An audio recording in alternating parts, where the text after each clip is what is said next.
Hi students, welcome to today's session. In today's class, we are going to discuss about waves, unit 11.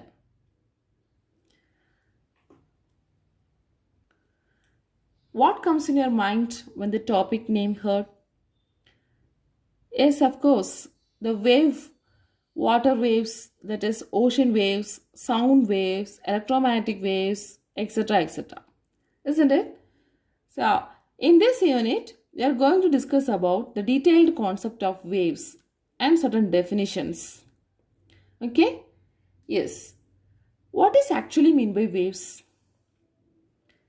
Suppose if we drop a stone on a still water, we will observe some concentric circles on the surface of water. That is known as waves. Isn't it? When we stand near the ocean or the seashore, we can observe some waves from the sea or ocean. That is, in guitar, if you pluck the string, there also we can observe some vibrations. That also a kind of waves. So what is actually mean by waves? That means it is a disturbance. Okay, the disturbance is created at one end that will be propagate and reaches to the other end. That is the concept of waves.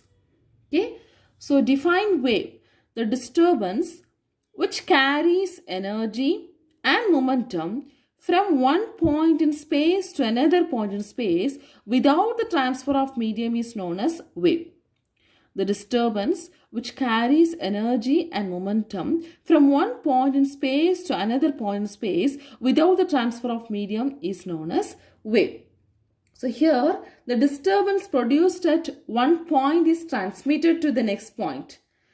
That point is transmitted to the next point and so on. Here notice that only the disturbance is transmitted, not the Morse point. Okay. Similarly, when we speak, that is our vocal cord, inside that vibration occurs. The vibration of our vocal cord inside the throat leads to the vibration of surrounding air molecules. So the speech will be transmitted from one point in space to another point in space. Okay. So examples of waves, you can say ocean waves, sound waves, standing waves, electromagnetic waves, and so on. Let us discuss some formation of waves in some cases. First, ripples formed on the surface of water. Look at this picture. Ripples formed on the surface of water. That means when we drop a ball or a stone inside the stone in the still water, the disturbance is produced in the form of a circle. Am I right? The disturbance spread out in the form of a circle with increasing radius. So what actually happens here? Here, the kinetic energy of the stone that is transmitted to the water molecules. Okay, the water molecules on the surface. So the particles of the water do not move. The particles of the water do not move outward, but the disturbance is transmitted to the next points. Okay. So water molecules only undergo vibratory motion about their mean position. So here the main point is kinetic energy of the stone is transmitted to the water molecules on the surface. The next one, formation of waves on the stretched string. Let us take a long string which is tied at one end, that is on the wall, and the other end is in our hand. If we give a small jerk here, we will get a small disturbance. That means a sudden disturbance with a short duration. This is known as wave pulse. Okay. If we give a sudden jerk, we will be having a short disturbance that is known as a wave pulse. If this jerk is continuously doing, the waves will be produced. That is known as standing waves between this end to this side. The waves will be produced. That is known as standing waves. Similarly, the another case, that is formation of waves in a tuning fork. Tuning fork. This is the picture of tuning fork. That is, when we strike the tuning fork on a rubber pad, the prongs of the tuning fork above vibrate about their mean position. Okay, tuning fork. You might have seen the 10th standard classes. It is an instrument which can able to produce the sound in the vibration of air column. Okay, so here when we strike this tuning fork on a rubber pad, these prongs will get vibrate about their mean position. Okay, so in between the prongs there will be air molecules. That vibrated disturbance will be transmitted to the air molecules. So you will be having the waves. So if the prongs are vibrating about the mean position, the prongs are pushes outward. That represents the compressions. That means if the prongs are pushes outward, more accumulation of air molecules. The air molecules accumulate more in the region. The density and the pressure also increases. So we can say it is a compressions. And if the prongs are moves inward, the accumulation is less. So density is less, pressure is less. So we can say that is known as rarefactions or elongation. Okay. So this is the waves due to the strike of a tuning fork on a rubber pad. Look at this picture. Tuning fork. Here these places and all density is more. So we can say this is compressions. And in between the compressions, the density is less. That is known as rarefactions. Okay, the prongs position is known as the mean position. About these mean positions, the vibration is outward or inward. Outward or inward. Compressions and expansions or rarefactions will occur. Okay, so this is the waves due to the strike of a tuning fork on a rubber pad. So we have discussed about some of the examples of wave formation. Now let us see the characteristics of wave motion. First point, for the propagation of waves, the medium must possess both inertia and elasticity, which decides the velocity of the wave in that medium. What's the first point? For the propagation of waves, the medium must possess both inertia and elasticity, which decide the velocity of the wave in that medium. Second point, in a given medium, the velocity of a wave is a constant. The velocity of a wave is constant, whereas constituent particles in that medium move with the different velocities at different positions. That means velocity is maximum at their mean position and zero at extreme positions. Have you understand? That means in a given medium, if a wave is traveling, the velocity of a wave is constant. But when we discuss about the constituent particles in that medium, it is moving with different velocities. That means mean position, the velocity is maximum. The mean position, the velocity is maximum, and the extreme position, the velocity will be zero. The next point, waves undergo reflection, refraction, interference, diffraction, and polarization. Waves undergo reflections, refraction, interference, diffraction, and polarization. These are the wave properties. So these are the characteristics of wave motion. The medium must possess inertia and elasticity, and the velocity of the wave is constant, and the waves undergo some of the wave properties such as reflection, refraction. Okay?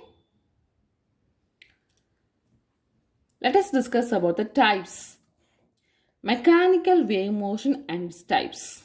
Okay, mechanical wave motion and its types. The wave motion can be classified into two types, mechanical wave and non-mechanical wave. Mechanical wave and non-mechanical wave. What do you mean by mechanical wave? Waves which require a medium for propagation are known as mechanical waves. If there is a requirement of medium for the propagation of waves, we can say it's a mechanical wave. Say some examples. Sound waves, ripples formed on the water surface, etc. Sound waves. The air is the medium for propagation of sound when we are speaking, isn't it? Similarly, water also can be the medium. Ripples formed on the surface of water. So water is the medium. So if there is a medium for propagation, we can say that waves are called a mechanical wave. What do you mean by non-mechanical wave? Yes, waves which do not require any medium for propagation are known as non-mechanical wave. The best example is light. Light is nothing but an electromagnetic wave. Electromagnetic wave is an example of non-mechanical wave. These are the main classifications. Further, we can classify into two types. They are transverse waves and longitudinal waves. Transverse waves and longitudinal waves.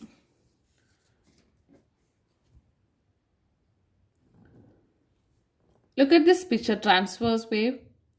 That is, we are taking the string which is tied at one end, the other end is in our hand. If we give a jerk, there will be a hump, isn't it? So this forms the wave. Okay, look at this. This is the direction of propagation of the waves. Continuously, when we are continuously giving the jerk, we will be having the standing waves here, isn't it? Here, look at that.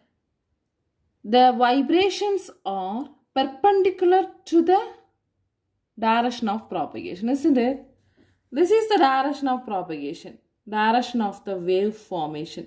But the jerk, when we are giving, we will be having the bump or hump like this. This is in the perpendicular directions, up and down directions. So these waves are known as transverse wave. That means the particles in that medium oscillate or vibrate about the main position which is perpendicular to the direction of propagation. Okay, so best example is transverse wave motion occurred in the light, electromagnetic waves. The next one, look at this picture. Longitudinal waves. If there is a spring is connected one end and we are giving the force at the other end, there will be getting compressed state and the stretched state. Compressed state and the stretched state. So here, notice that the propagation of the wave motion is the same and also the vibrations in the same direction. The vibrations of the particles are along the direction of the propagation of the wave. So these waves are known as longitudinal waves. So example is sound waves traveling in air medium. Have you understood the concept? Let's discuss the comparison of transverse and longitudinal waves. Transverse waves, longitudinal waves. First point, the direction of vibration of particles of the medium is perpendicular to the direction of propagation of waves, that are transverse waves. The direction of vibration of particles of the medium is parallel to the direction of propagation of waves, that are longitudinal waves. The disturbance are in the form of crest and troughs. Crest and troughs. What is meant by crest and troughs? If this is the formation of transverse waves, okay, so this position, the maximum position is known as crest of the wave. Okay, and the lowest point is known as the trough of the wave. So disturbances are in form of crest and troughs. Here, the disturbances are in the form of compressions and rarefactions. Compressions and rarefactions. The third point, transverse waves are possible in elastic medium. Longitudinal waves are possible in all types of media, solid, liquid and gases. Okay, so these are the comparison of transverse waves and longitudinal waves. Now let's discuss some wave parameters, some terms and definitions used in the wave motion. In order to distinguish the waves one from another, we need some definitions. Okay, so consider the wave produced by the stretched string, transverse waves.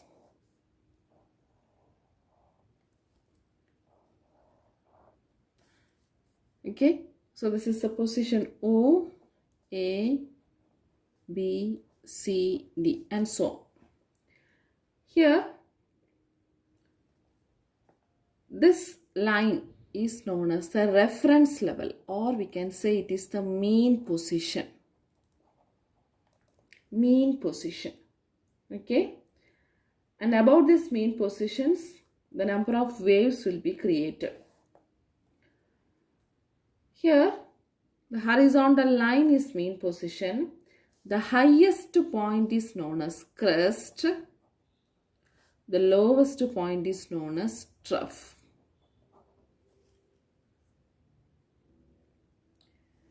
Now, the distance OB is known as wavelength.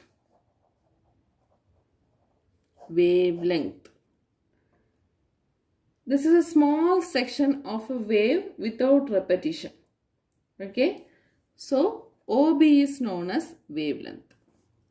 We can represent the term wavelength by the symbol as lambda. So what is wavelength? The distance between two neighboring crests or trough is known as wavelength. Sir, this is wavelength lambda, isn't it? This can be defined as the distance between either two crest or two trough. Understand? So distance between two neighboring crest or trough is known as wavelength. In longitudinal waves, how can we define the distance between two neighboring compressions or rarefactions is known as wavelength. Okay, so what is the SI unit of wavelength? The SI unit of wavelength is meter. The next one is frequency. What is meant by frequency? The number of waves crossing a point per second is called frequency. Okay, so if this is the time axis and here the waves are passing, so in 1 second, how many number of waves are crossed? That is known as frequency. So what is meant by frequency? Number of waves crossing a point per second is known as frequency. It is measured in hertz. Hertz. So we can write the symbol as Hz. Understand? And next, you should know the time period. The time period T is defined as the time taken by one wave to cross that point. Time taken by one wave to cross that point. That unit is second. And the relation between frequency and time is T is equal to F 1 by F. Sorry, T is equal to 1 by F or F equal to 1 by T. So these are the terms we have discussed. Listen, define wavelength. The distance between two neighboring crests or trough is known as wavelength. Or longitudinal waves, we can say distance between the neighboring compressions or rarefaction is known as wavelength. The SI unit of wavelength is meter. Frequency. The number of waves crossing a point per second is known as frequency. Frequency is defined as the number of waves crossing a point per second is frequency. That is F. The symbol is F and the unit is Hz. Now the relation between T and F is T equal to 1 by F.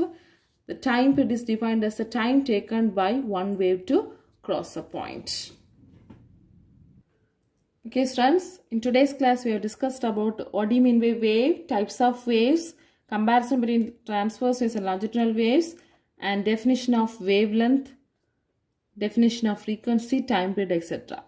So you have to learn these questions. What is meant by waves? Write down the types of waves. What are transverse waves? Give one example. What are longitudinal waves? Give one example. And define wavelength. Okay. Thank you, students.